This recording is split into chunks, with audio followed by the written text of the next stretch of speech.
Bom dia, boa tarde, boa noite, galera que acompanha o Histórias de Cego. Eu sou Marcos Lima, esse é o Histórias de Cego, o canal que vê a vida de um modo diferente. Vocês perguntam, Histórias de Cego responde. Sempre digo que eu gosto muito de conversar com vocês, por isso eu tento responder a todos os comentários. Como o YouTube não está sendo tão acessado, tá fácil responder a todos os comentários, nem sempre é possível, mas eu vi um comentário que me chamou a atenção. Aliás, eu vi vários comentários que me chamaram a atenção, mas eu escolhi para falar um hoje especificamente. E aí, como os cegos sabem o tamanho dos animais? Eu tenho uma playlist de como os cegos imaginam as coisas, e lá eu tenho coisas e pessoas, né? Eu tenho imaginado várias pessoas, várias coisas, como é o rinoceronte, como é o Cristiano Ronaldo, como é o Neymar, enfim. Só que eu não abordei ainda a questão tamanho, e eu me deparei com a pergunta da Fabrícia, o canal está escrito Fabrícia, professora de artes. Ela me fala que tem uma aluna cega, e essa aluna cega não sabe a diferença entre o tamanho dos animais. E eu lembro de um amigo meu, que até sonhei com ele essa noite, um abraço, cara, abraço, Felipe, que ele me perguntou, quando a gente era pequeno, ele me perguntou assim, cara, como é que é o tamanho de uma vaca? Ele tinha perdido a visão muito cedo, então ele não enxergou uma vaca. Eu tinha enxergado um pouquinho até 6 anos, então ele achou que eu pudesse ter essa resposta.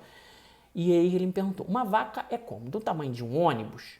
Porque o ônibus é uma coisa que ele tinha referência, ele tinha entrado várias vezes no ônibus, ele nunca tinha tocado numa vaca.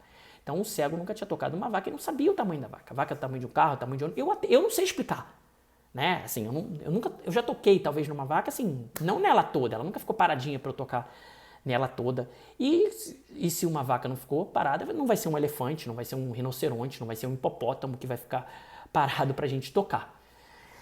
Aí vem a primeira questão. Como é que eu sabia na infância, como é que eu sei o formato dos animais? Olha, eu sei mais ou menos o formato dos animais porque eu tinha uma espécie de fazendinha, uns animaizinhos de plástico que meu pai me deu na época.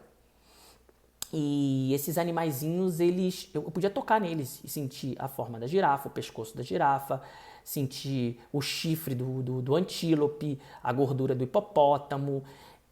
E que mais tinha? Tinha vários animais que eu estava familiarizado com eles.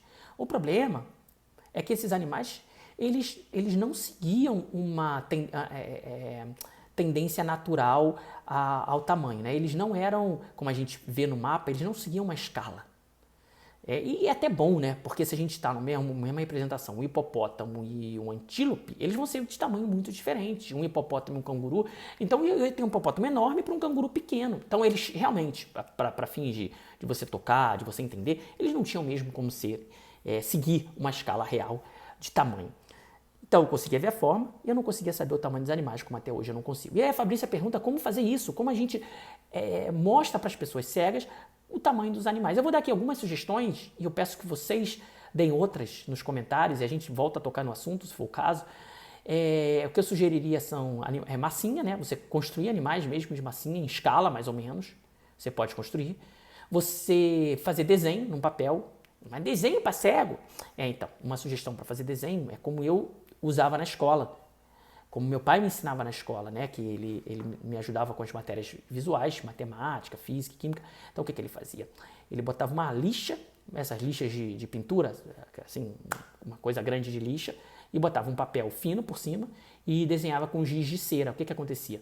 O papel sobre a lixa enrugava e eu conseguia sentir tudo que era desenhado. Experimenta em casa fazer isso. Isso era muito legal. E com isso você pode desenhar uma silhuetazinha de um canguru, vamos dizer, junto ao lado de uma silhueta de um hipopótamo. E você saber mais ou menos a diferença de tamanho entre os animais. Acho que é pela diferença que a pessoa cega vai conseguir entender como são os animais. Ou você falar, por exemplo, que o hipopótamo é do tamanho de uma Kombi, se é que é, e um canguru é do tamanho de uma pessoa. Isso já dá uma diferença. Você vai comparar com objetos que já existem, fazer desenhos ou fazer réplicas de massinha. Mas para isso tudo acho que é bacana que a pessoa consiga saber o formato dos animais, saber que um canguru e um hipopótamo são muito diferentes, não só com relação ao tamanho. E isso eu acho que ajuda a pessoa cega a compreender o mundo. Vocês concordam? Vocês discordam? Deixa aí no espaço dos comentários. Espero para a Fabrícia e para todos que têm essa dúvida que esse vídeo tenha sido útil. E o que vocês botarem nos comentários vai servir de base para eu fazer outros vídeos aqui, beleza? Histórias de cego, animais como esse você nunca viu e nem eu.